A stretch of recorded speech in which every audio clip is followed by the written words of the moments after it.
মুসলিমরা তো অবশ্যই নির্যাতিত, যার দৃষ্টান্ত আমি নিজে। আমি 2014 সালের 1 এপ্রিল আমি এফিডেভিটের মাধ্যমে ইসলাম ধর্ম গ্রহণ করি। তারপর আমার একটি ইসলাম ধর্মের ছেলের সাথে বিয়ে হয়।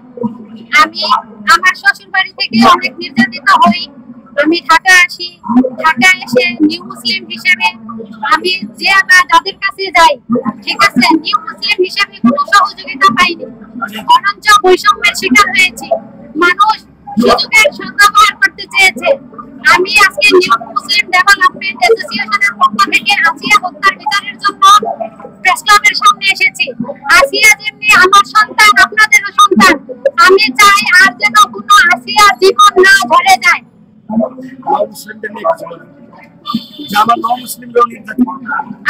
মুসলিমরা তো অবশ্যই নির্যাতিত, যার দৃষ্টান্ত আমি নিজে।